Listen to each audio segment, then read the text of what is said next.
If you think about Kobo, you should always kind of think of it in a global sense. And we like to take what we call like a globally local view of book selling, where we want your books to be available everywhere and for readers anywhere in the world to be able to purchase them.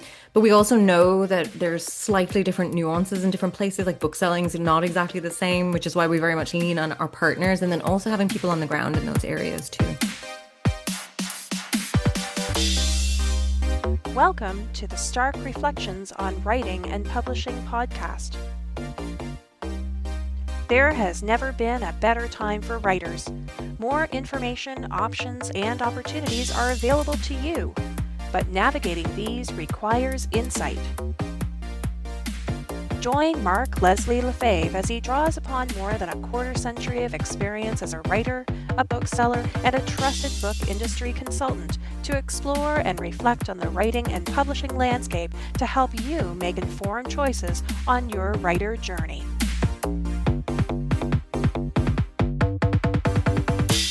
Hello, Reflectives, and welcome to episode 455 of the Stark Reflections podcast. This is your host, Mark Leslie Lefebvre. In today's episode, I have an interview with Tara Cremin. Tara Cremin is the director of Kobo Writing Life, also known as KWL, Kobo's self-publishing platform. Combining her love for books with a decade of indie publishing expertise, she champions independent authors, focuses on making KWL the most intuitive, author-friendly platform, and helps authors reach readers globally. Tara leads an amazing team of book enthusiasts, is a regular voice on the Kobo Writing Life podcast, and is someone I've long admired and respected. Heck, it was her excellence that stood out, leading me to wanting to bring her onto the Kobo Writing Life team in the first place when I worked at Kobo and I first witnessed how genuinely compassionate she was about wanting to help authors as well as her love for books. Tara is all kinds of awesome. Every time I get to hang out with her, which isn't as often lately as it used to be, is a real treat.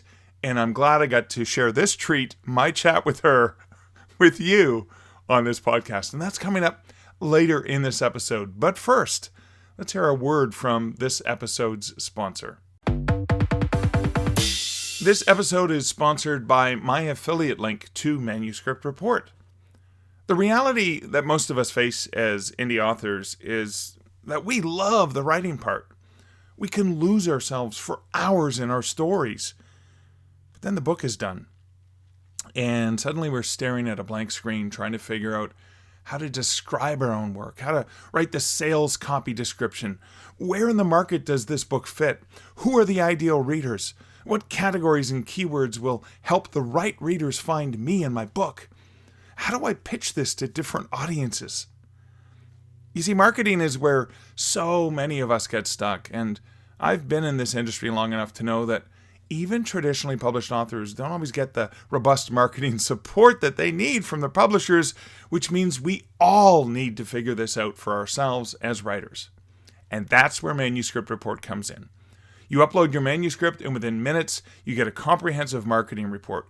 Book descriptions, comparative titles, themes, tropes, keyword suggestions, KDP category recommendations, social media content ideas, and pitches tailored to different reader audiences.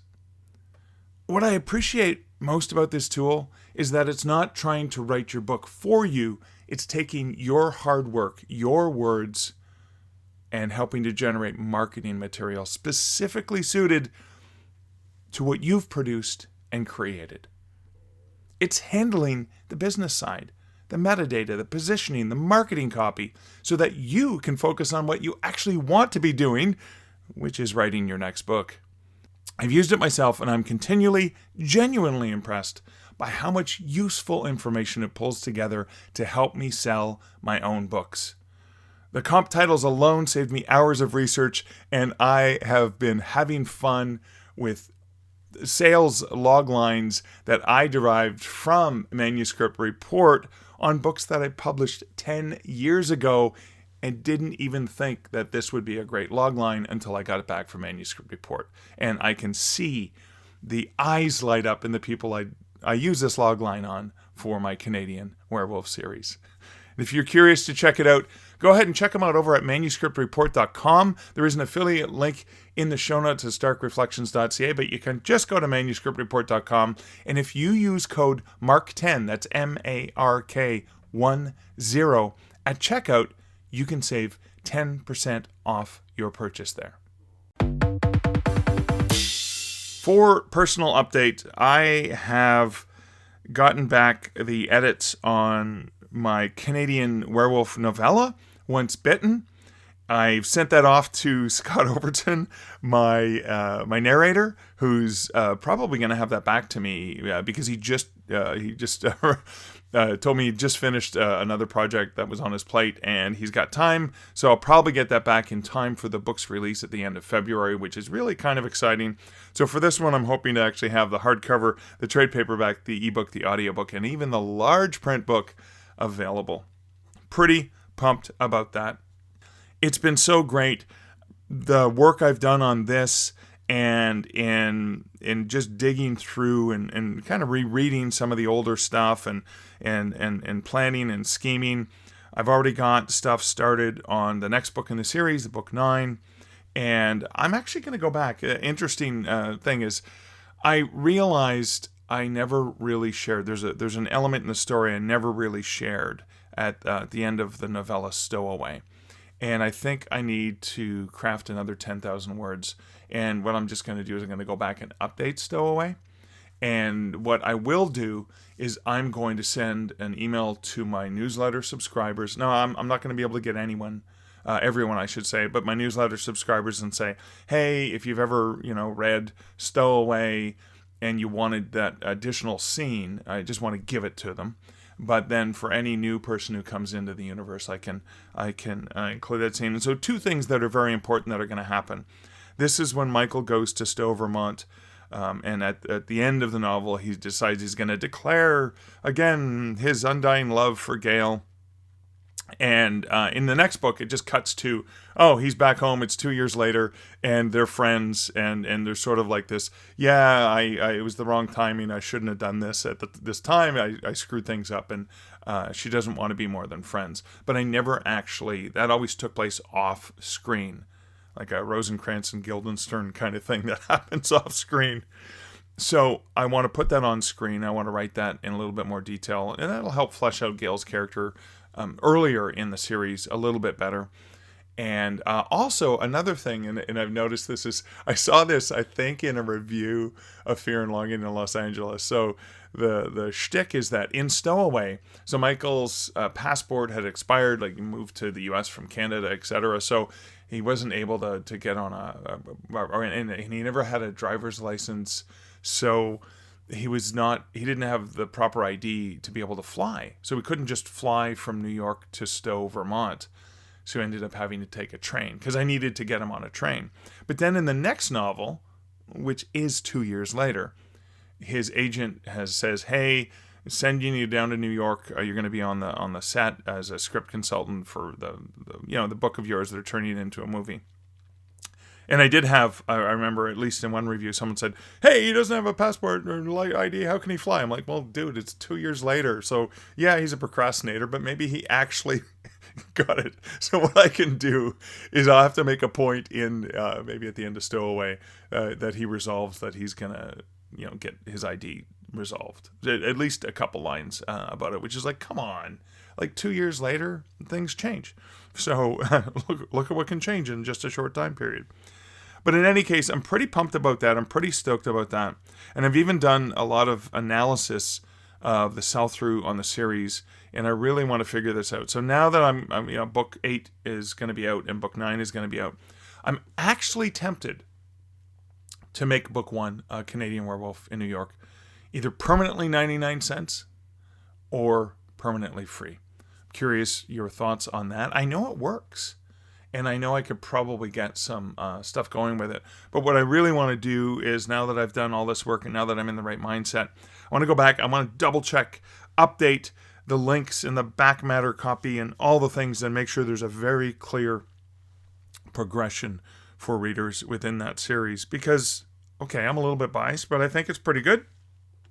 And There are, have been recently people who've just binged through the entire series and are kind of like, okay, when's the next one coming? Come on. Within a month, they've just read everything. And so I know that for the right reader, it's a really good time. And I want to do what I can this year to really push that through. And also been looking at, I did some translations of the first couple books in the series into French using Scribe Shadow. And I'm going to look at, I did get a German translation with a human narrator done for the first book in the series, but I haven't been able to do much with that. I haven't yet done German for the rest of the series. So maybe this is a year where I do German and French translations and see what can be done with those, just to make them available, just to leverage that technology that is available to me. So large print editions, French, and again, I want to go with French over German. I know Germany's a bigger market. I get that, but I'm in Canada, and Canada's a bilingual country, and I know, for example, that there's opportunities through both Draft to Digital with Viblio in France, as well as through Kobo with French, because Kobo does have, it's in Canada, and they have some opportunities for French. Other personal update matters, and I'd be remiss not to mention how frustrated and angry I am with what is going on in the United States. I'm saying this because I still have a voice. I am a middle-aged, white, cisgender, heterosexual male, middle class. I have all the privilege. And I have to speak out about the atrocities that are happening, the blatant murder of Renee Good in plain public, where the murderer just gets in a car and walks away. What kind of law enforcement official does that? This is wrong. And I'm so frustrated with mainstream media normalizing this bullshit. It's complete and utter idiocy that we are boiling frogs and we've let ourselves slide into this in such a disgusting manner. I really do. I have a lot of American friends, and I know they're good people. And I know that people in general are good. And I ultimately believe in the goodness of humanity. And I believe that the wrongs will be corrected. That there are opportunities to be compassionate and caring and looking out for one another rather than pointing fingers and blaming. But it's really frustrating, and I'm exhausted. I think, and this is a lesson for myself as well as a lesson potentially for you as a writer, the more frustrated I've gotten about this, the more I've dug into my fiction, my characters, in a world where I can control the things. Yes, I'm going to speak out. Yes, I'm going to vote. Yes, I'm going to point out things that I think are hypocrisy and absolute BS.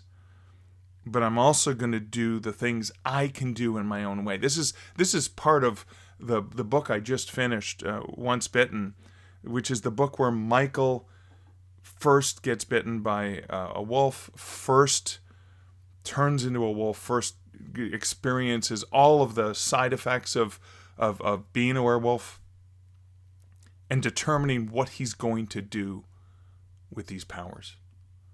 And obviously one of the things he decides is he can make a difference because he has a heightened superpowers basically as a human. He can use this to help other people. But the other thing he decides, because the reason he went to New York was he wanted his dream of being a writer and living in this beautiful, incredible metropolis, is he knows he can make a positive difference with his writing. And yes, I purposely put that in there. It aligns with a keynote I gave last spring. It aligns with a lot of the things that I've been sharing as well. But focusing on the novel and focusing on creating something is another small way that I as a creative, I as a writer, can make a positive difference in the world. And so can you. You can create words and sentences and paragraphs and pages and books and stories and all the things. You can create those things to make the world a better place. You can create things that can reach out to another person, and another person can read it and not feel alone. And that's one of the most powerful things we can do. So, you, beautiful, magnificent writer, continue to create. Sometimes the creation itself is some therapy that can help, in stressful, frustrating times. But it can also allow someone else to not feel alone, and that's the power you can give to the universe. And that's one of the reasons why, on my podcast, which people listen to, I'm going to take the time and I'm going to call out things that I think are important to discuss. And maybe some listeners will get upset. Oh, he's talking politics again. Blah. Well, guess what? I have the luxury of being able to decide if I want to talk about it or not. And I'm going to talk about the things that are important to me, because I care about people, and I really hate to see people murdered in cold blood in America, like in a country that's supposed to be about freedom and speaking out. Yeah, I'm a big supporter of policing. I just went through the Waterloo Regional Police Services, the Citizens Academy. I have tremendous respect for those people who are out there keeping us safe, keeping the cities and the streets and the people safe. And I know it's a tough job. But I also know that there's this vendetta that the grifter-in-chief of the U.S. has against any democratic state or city, and is purposely sending in domestic terrorists to terrorize good people in their communities for no reason, pointing fingers at people who, immigrants and people who've come into the U.S., whether or not they're documented, etc., and treating other people like subhumans. That I cannot stand, and I will not shut my mouth in order to make someone feel more comfortable because they don't want to hear this. It's my platform. I'm going to do it. With all the privilege I have to speak up, because there's so many people who don't have a voice, who don't have a say, who are being persecuted, who are being blamed, and it's not right. So again, my apologies for this little rant that I went on, but like I said, it's important because maybe there's somebody out there listening who heard those words and recognizes, people do care. Even people who aren't in the U.S., people care, and they're going to talk about it, and they don't care if that's going to lose them some people who are too close-minded to be able to listen to my compassion for humanity and my utter disgust at what's going on and what's happening to really good people. Because I think ultimately, if you've been listening to this podcast for a while, you recognize I'm a very passionate person. I drive a lot of that passion into my writing, and I drive a lot of that passion into what I can do to help the writing community, because I know you, again, coming back to this, you dear writer, you can make a very positive difference. So thank you for being there and being a creative and making a positive difference. But I have rambled on this soapbox long enough. I am so excited that I get to share this interview with Tara Cremin with you. Tara's amazing. I had such a great time. I got to spend some time with her this past summer. RWA in Niagara Falls, Ontario. It was just so wonderful to just chat with her. And that's when I realized, oh my God, I've never had you on my podcast. Let's do this. And I did this interview in the summer. And again, this is one of those backlogged episodes. By the way, I'm going to be speaking to someone who might be able to help me with some of that backlog. But I still want to do 90% of the heavy lifting myself, because that's part of what this podcast is about.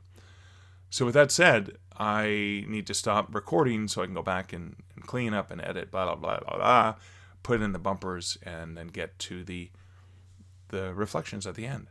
But in the meantime, I am going to roll that bumper, and you're going to get to hear this fantastic conversation with Tara Cremin, director of Kobo Writing Life. Hey, Tara, welcome to the Stark Reflections podcast. Hey, thanks for having me. I am so honored and excited that I get to chat with you and record it for other people to benefit from. Because the last time we were hanging out at Romance Writers of America, right here in Niagara Falls, Ontario, we were not in a U.S. city together. We were actually close to home, having great conversation. And that's when I remembered, oh my God, we have to have you on the podcast so that everyone else can benefit from this. I know, I always like when I get to catch up with you. It's been too long in between. And I've learned so much from you over the years as well. So it's always nice to be able to get to chat. Awesome. So, for viewers who do not know, if they've been living under a rock, who is Tara Cremin, and what is her role at Kobo and Kobo Writing Life? That's such a philosophical question. Who am I? Who are you, really? No, I know. So I'm Tara Cremin and I'm the director of Kobo Writing Life. So I sort of look after Kobo's self-publishing platform and work very closely with authors and publishers that use Kobo Writing Life and sort of help them succeed in their indie publishing goals and career. We kind of try and see ourselves as part of authors that are publishing widely. Yeah, just trying to make sure that we can work with authors because when authors succeed, we're succeeding. It's all goes hand in hand. Awesome. One of the things, I mean, as listeners know, I'm very positively partial to Kobo, being dedicated. That's my dedicated e-reading device. I love all the folks at Kobo. They still feel like family to me. But I guess the point I was going to try to make is in terms of the the company, unlike Apple, unlike Kindle, unlike Google, right, the three main competitors internationally, BNN and Nook is only in the US. There's something about Kobo. I mean, because you're not selling refrigerators and other things, right? What you're focused on, what is it?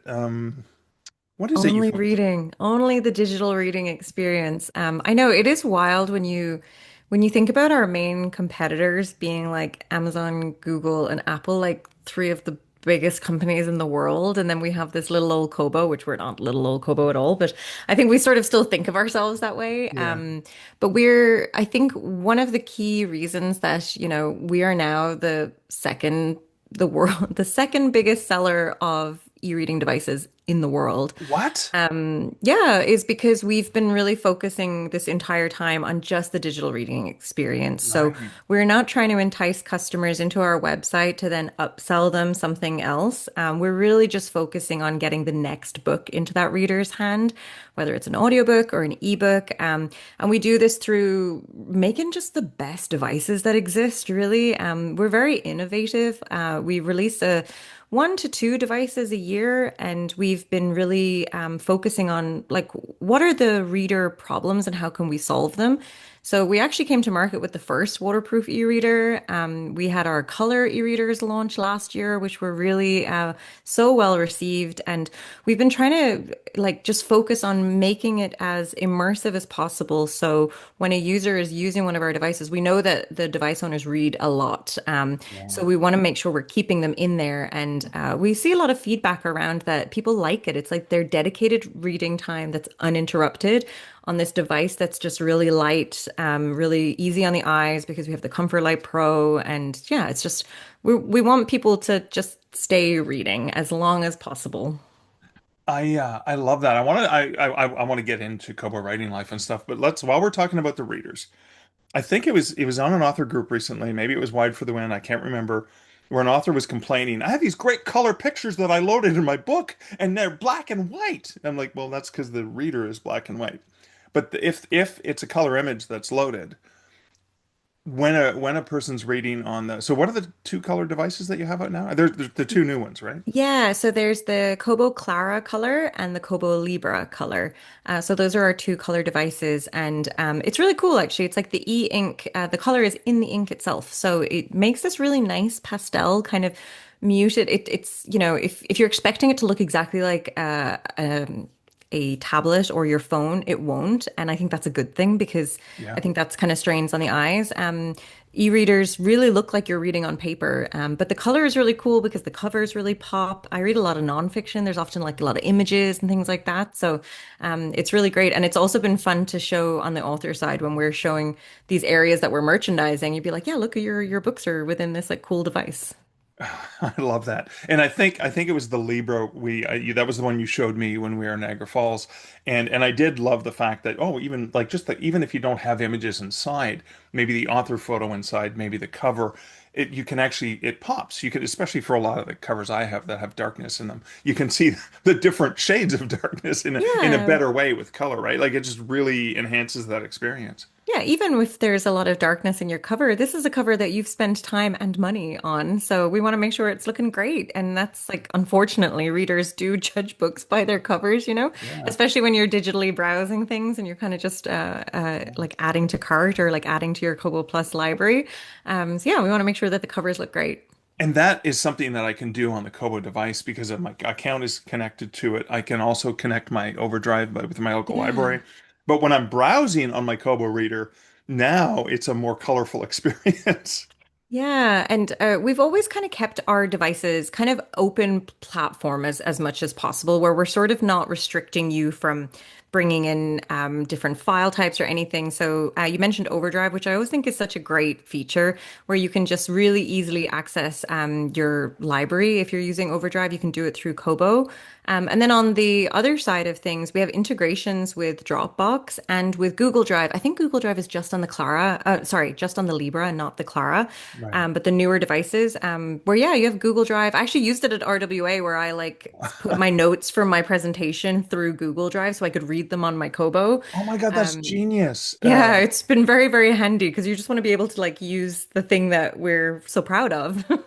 And so the Libra also comes with a stylus. So when I'm at a conference and I don't have a notebook or whatever, or if I prefer to always have my notebook because it's nice and thin, I can keep notes on my Kobo, right? Yeah, yeah. So you can kind of, if you buy the Kobo stylus, you can make notes on the Libra, and it's really great, in my opinion, with the color. When you're highlighting, you can actually pick the color of your Oh my God, I highlighting as can well. I'll color in my notes too. Yeah, so I'm a doodler. I like books to look like they've been read, so to destroy them in some instances. So it's kind of fun to be able to bring your doodles to life a little bit with a little bit of color too, and you can So kind wait, of you're pick the color. highlighting passages from a book and you can still pick. Oh, that is Yeah, yeah, or additional. you can like write little notes around it. You can pick the different colors as well. So it's kind of fun.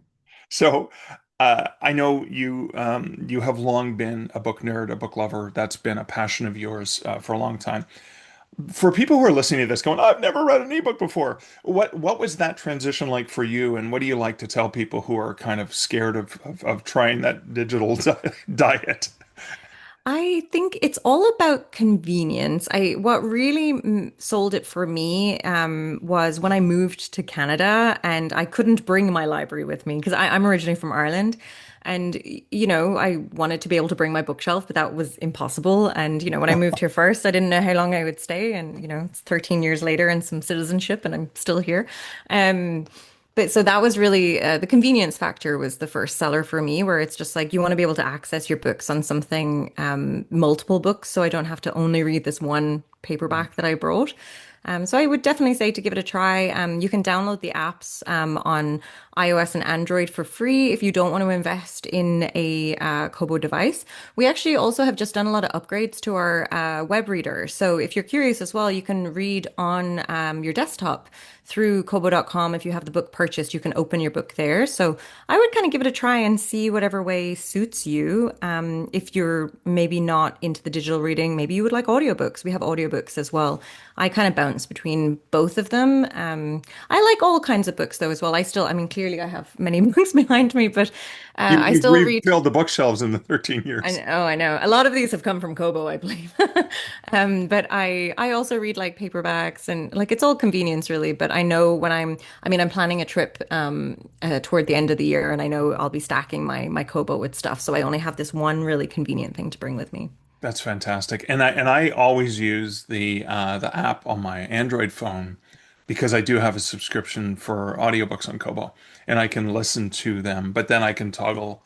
I tend not to read on my phone. I prefer that comfort light. I prefer the Kobo Yeah. reading experience. It's a much I like having the option though. Like for instance, like I was at the hairdresser's a couple weeks ago and I forgot my Kobo and I was like, oh, I want to read something though, so I used my phone. And I'm like, oh yeah, it's not awful. And we've yeah. just done some updates to not the Android one yet, they're coming soon, but the iOS app where we have kind of like forever reading, if that's for lack of a better term, where you're not having to do the page, it's constant flow. So they've Right. just made a lot of changes around that as well. And you can use your pencil and markup and everything on those apps too. Oh, that is fantastic. So I think the last Kobo, well, I did get the Ellipse, the first version of the Ellipse, which I quite loved, but again, it's a little bit bigger. And now that if I can get all that functionality and color in the Libra, I think that's what I'm going to be asking Santa Claus for this year. So, I hope you've been good. yeah, I think I've been relatively okay. But okay, so we've talked a lot about the Kobo. We talked a lot about reading. Let's talk about Kobo Writing Life and what is Tara? What is Kobo Writing Life?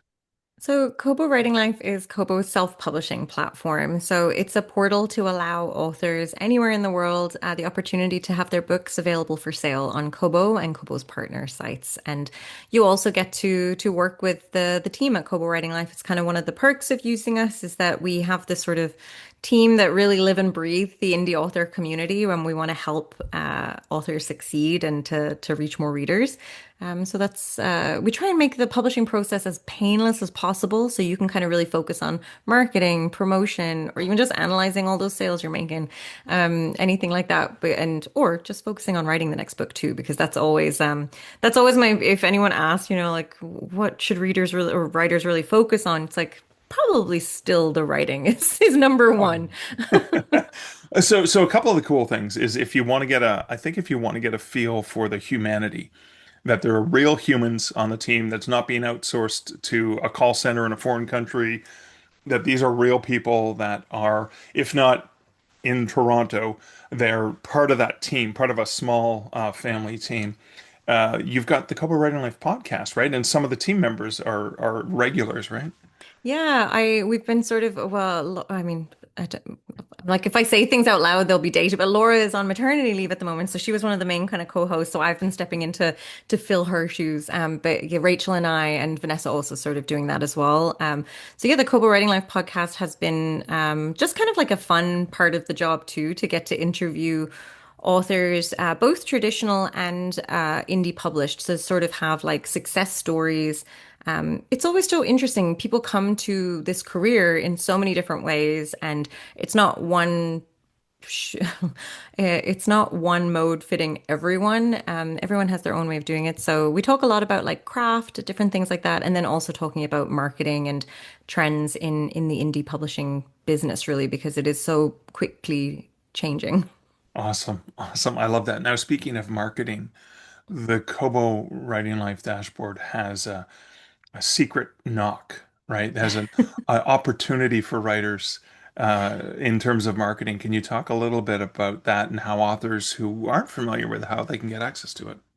Yeah, I like to call it our worst kept secret, because we kind of blast it all over the internet. But yes, we do have a promotions tool for authors that are coming direct to Kobo Writing Life. So when you create an account, you won't see it right away, and that's not because we don't want you to have it. It's just kind of a matter of curation. Our promotions are primarily in English language, but we have authors from all around of the world. So we kind of want to curate people that have access to it.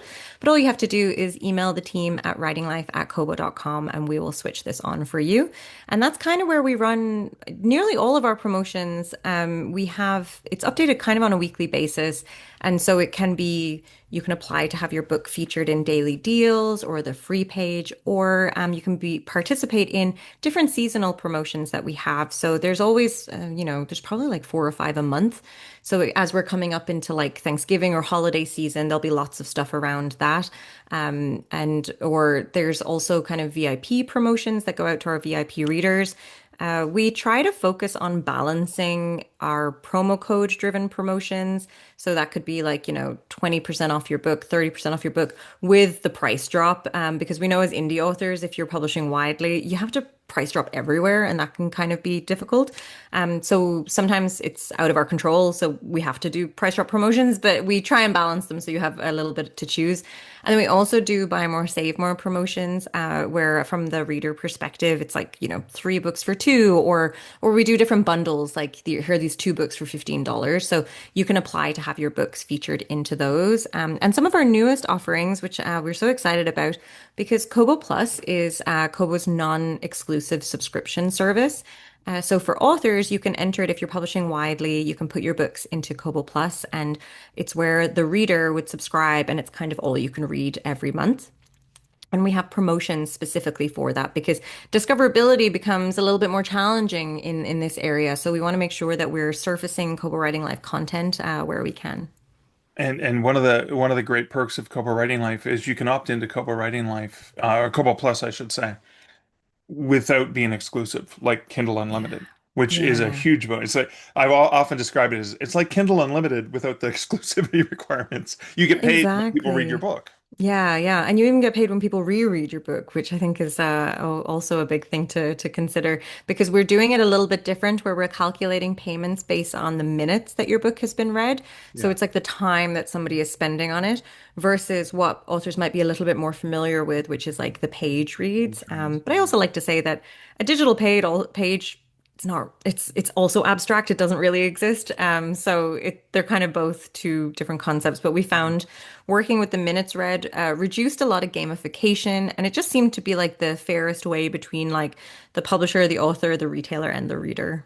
So if I'm reading a children's book on a color reader to my granddaughter, I could potentially, because we're going to stay on the page and talk about the images and stuff like that. It doesn't mean that this 15-page book or 32-page book, time read, that makes me think about, I need to find, how do I find slow readers? So I can, Or like children's a good idea because you're probably not just reading that book one time. you're going to reread it over and over. Yeah. Because I think about how many times I read, and it was funny because when I worked at Kobo years ago, there was the tablets, the Kobo tablet, and I bought one for myself and I bought one for my kid, and used to read kids' books to Alex all the time. And again, yeah, I read 50 times, so that'd be great for a Kobo author. And I think with the new color readers, that makes it even more appealing potentially for the potentially those younger readers, and where the images are better, they pop better Yeah. in color. Yeah, it definitely more appealing for kind of image heavy content. So let's talk a little bit more about Kobo Plus because as an author myself, I've noticed that the main growth I've seen from Kobo over especially the last 5, 6 years, has been my a la carte sales have kind of been steady, but my growth has been in Kobo Plus. Is that just me, or is that something you're seeing across the board? We're definitely seeing growth in Kobo Plus across the board, especially as we've been rolling it out into more and more places. So we launched Kobo Plus back in 2017, and it was launched in the Netherlands and Belgium because there was a bit of a want for it in that area and like a strong retail partner there. And since then, so what we're coming up on, oh God, 8 years. Quick math really threw me. I'm a book person, not a mathematician. 8 years, but it's now available in 28 countries. So I think since we launched in Canada, sort of our biggest English market, we launched there in 2020 and have been kind of in all of our core English markets since then, and then rolling it out into more and more places. So yeah, more to come. Wow. And so let's talk about that because we've ignored a huge perk for Kobo is that you're not just Kobo in those countries, but you have partners. You talked about your partners in the Netherlands. So Kobo here in Canada is partnered with Chapters Indigo. Yeah. But in almost every territory, you've got a retail partner who also, so your catalog isn't just on Kobo in the country. Your books as an author are going to show up on the partner retail platform too. Yeah, it was a very deliberate choice, I think, some years ago like realizing that the best way to get a global footprint is really coming at it from a friendly angle and partnering with people that are really good at selling books in other ways. So a lot of our partners are more traditional brick and mortar bookstores, or maybe they were before, or they're focused on kind of just selling print books. Like Indigo, for example, like they primarily are selling physical books in like physical bookstores. So those are a lot of our partners, or they can be different kind of online media partners like ball.com, and we're kind of just powering their ebooks and audiobooks. So we Right. have a number of different things, and it's been a really great way to just enter those markets with a partner that's kind of we want to work together and show the kind of knowing that there's an audience there. But it's also been cool to experiment with it. Like for instance, when we moved into Portugal, part of our launching of Kobo Plus in Portugal was because of the publisher there called Ilea wanted to have their own subscription service, but they didn't know how to do it.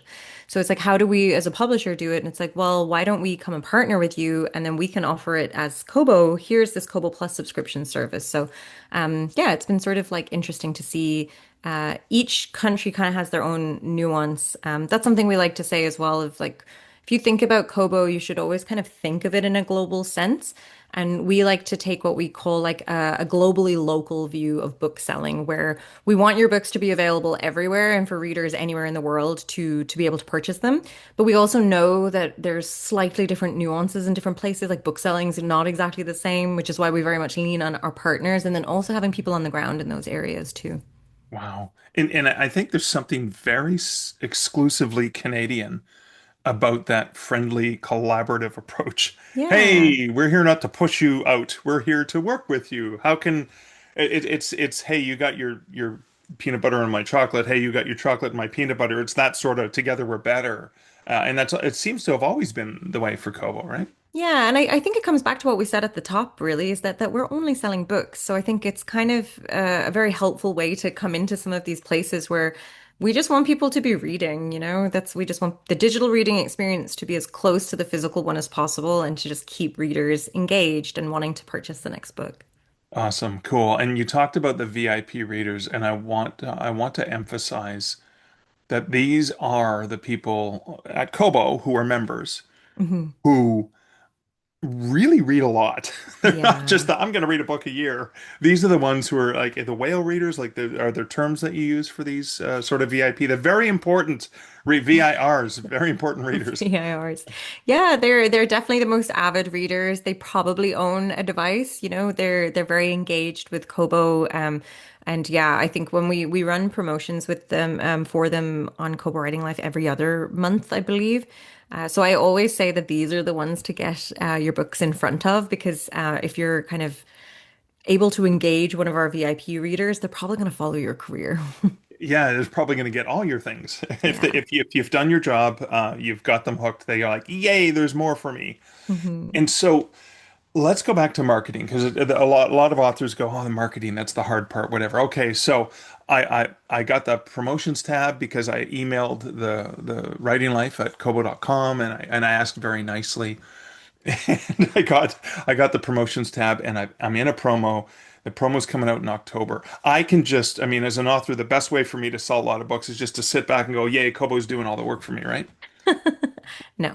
Our most What? successful well, I mean, you could try it. But no, our most successful promotions, I think, are when it's a collaborative thing, right? We also want to try and promote this promotion as much as possible. But if you as an author should also be telling people that your books are part of a promo, so whether or not it's your newsletter or using your kind of social media reach or anything like that, if you are also telling people of this promotional opportunity, it's just the more eyes on this, the better. So, and also if you ever have any ideas for promotions, like some of our best promo results have come from when an author has been like, have you guys thought about doing this? And we haven't because we are excellent booksellers, but we don't know the books and genres as well as the indie author community know their own books and genres. So we love partnering with people on promotions. And then also that partnership enables us to, the authors are usually also more invested in getting that promotion to be successful. Awesome, awesome. That is fantastic. And so, as we get close to the end, what's some advice that you love to share with authors that not enough people ask? It's like a question like not enough people ask about this. Like, you really want authors to understand or know this, whether it's about Kobo or just about the writing life in general. That's a great question. I think about Kobo, I always tell people to not be afraid to reach out to us. I think sometimes people might think that they're bothering us or if you have a question about a promo or anything, like talk to the team. Like that's what we're here for. We're here to sort of try and help you, and like maybe we can take a look at your account and see if there's anything that we can do.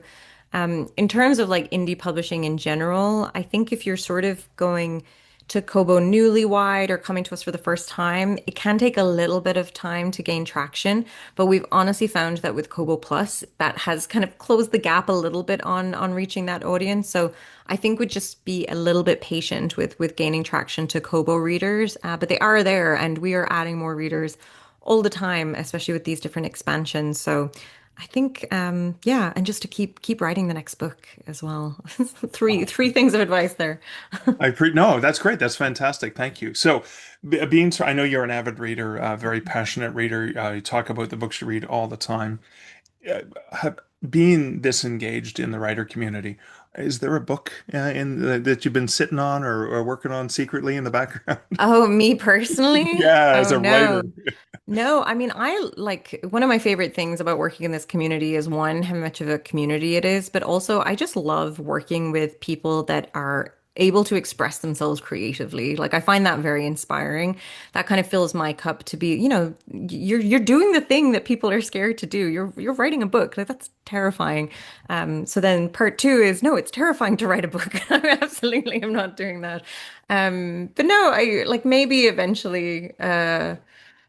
Maybe one day, but I think I'm leaving that to the experts, I think. So And you're there to collaborate and partner with them. exactly. Awesome. So, Tara, where can people find out more about Kobo if they're interested? Where can they find out more about Kobo Writing Life?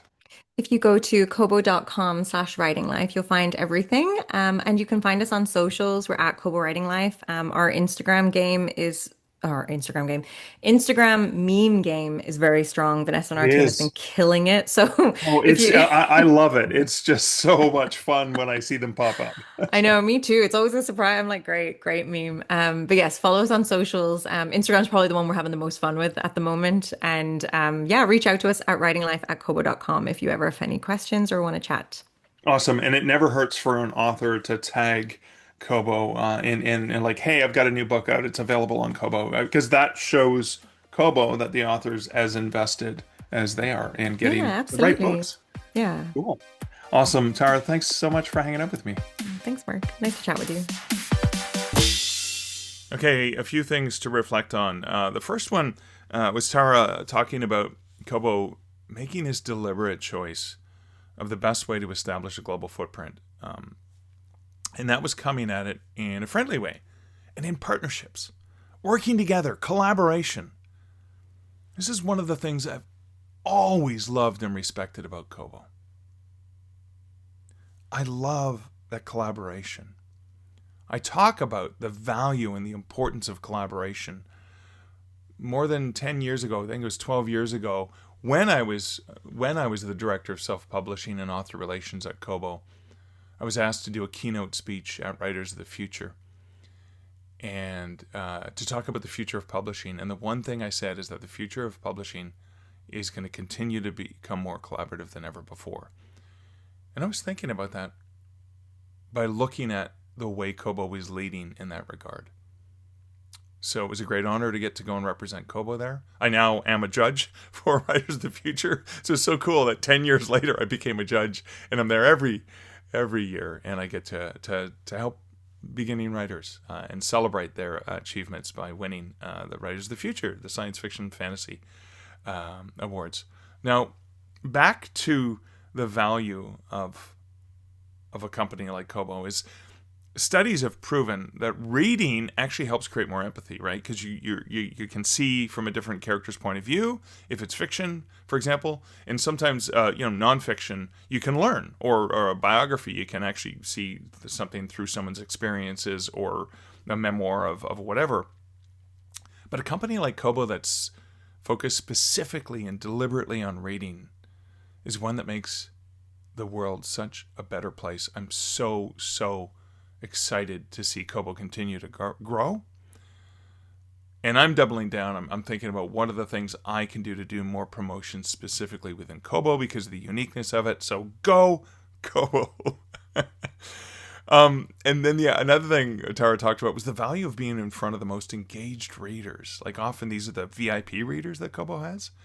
And the Kobo Plus readers, because they tend to be binge readers. Earlier on I talked about I want to see what I can do to get my series in front of the right readers. If I can get them in front of the right binge readers who read it on Kobo Plus, and again I saw that previous to Christmas, I saw it looks based on the value here, looks like someone's been having fun going through the series. But so if you have a series, you definitely should be in Kobo Plus, because that's where the binge readers can really help you. And I love what Tara said about if somebody rereads a book, and there are people who reread for comfort, they reread books. What a great place for them to do it on Kobo, because you get money every time they reread it, not just the first time. The other thing, as a reminder, when you're thinking about your promotions as an author and stuff like that, is Kobo is the only major global retailer that you can interact with and talk to. Really, technically, think about it. Think about this. So Amazon, they ignore you. It's all about the algorithms, right? I mean, unless you're, again, a 6-7-figure author, then they'll talk to you or whatever. But they just ignore 98% of the industry. And Apple, I love them, but they have such a small team, and they only talk to already high-end authors. So again, if you're not a 6-figure author, good luck getting someone at Apple to talk to you. I mean, the only reason I have someone to talk to at Apple is, and I don't take advantage of this for my own writing, is my contact with Draft to Digital. But I'm there representing all the authors who are publishing to Apple through Draft to Digital. That's my role. And so you have, Amazon and Apple. And when you go to Barnes & Noble, oh my God, the poor people on the Barnes & Noble team, they just keep reducing the team. Those poor folks are so overworked. But good luck getting a chance to chat with them. And Kobo, or Google Play, I should say, they do have a team, and they're great folks. I love them. I've met many of them. And they do come to a lot of events. I saw them at Author Nation in November, but they don't seem as engaged in social media, etc., or they don't have a blog or a podcast the way Kobo does. So back to Kobo. Ultimately, you have amazing folks like Tara and every single team member at Kobo Writing Life and Kobo that I know are exceptionally incredible people. They recently, they had a reacquisition of Ashley Gardner. Now, Ashley was there in the vendor relations / content team when I was there. I think she left in 2013. And she moved on to conquer so many worlds at Wattpad, and she was there for about 10 years. And she did some amazing work there. They were based in Toronto as well. But she was recently hired back as the VP of Self-Publishing in Kobo Originals. And Ashley is amazing. I mean, I remember we first met when she was working in marketing at Dundurn, one of my publishers. And I know she's going to do some absolutely awesome things for Kobo. So cool that they brought her back in. And of course, Michael Tamblyn, the CEO of Kobo, is one of the most incredible and passionate leaders I have ever known. I adored working for him. I truly admire his style, the down-to-earth way that he manages his teams, and how he is a big, beautiful book nerd through and through. So when I think about Kobo and I think about the amazing people there who are there for reading, to connect the right book to the right person, and they have their own internal team, the Kobo Writing Life team, who, are basically working directly with authors. You have all of this greatness with Kobo. If you're not taking advantage of Kobo, whether you're going direct through Kobo Writing Life, whether you're using a distributor to get there, make sure your books are on Kobo, and make sure you consider Kobo in those promotions, because as they continue to grow, you're going to continue to grow. And their customers are readers through and through. You're not fighting the masses, people who want to buy refrigerators and cell phones and stuff like that. Their entire audience is readers. So when you market your books to Kobo, you're marketing to the most important community for us as writers, and that's the reading community. So that is it for my extensive reflections and my previous soapboxing and all the things that surrounded this fantastic interview in episode 455 with Tara Cremin, the director of Kobo Writing Life and book nerd extraordinaire. Thank you so much for listening. I love having you here. I appreciate it. If you want to leave a review, that would be greatly appreciated. I want to say a huge shout out and thank you to those who support this podcast over at patreon.com.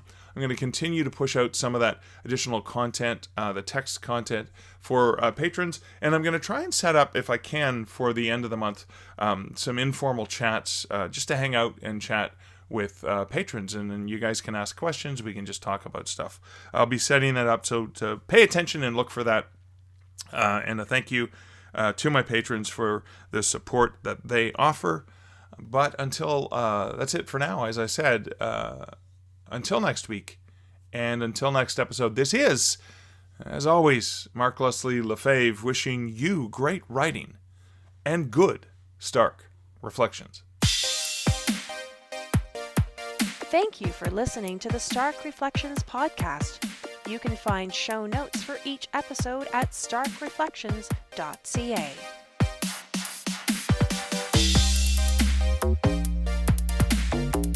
The music for this podcast, Laser Groove, was composed and produced by Kevin MacLeod. Check out more of Kevin's great music at incomptech.com.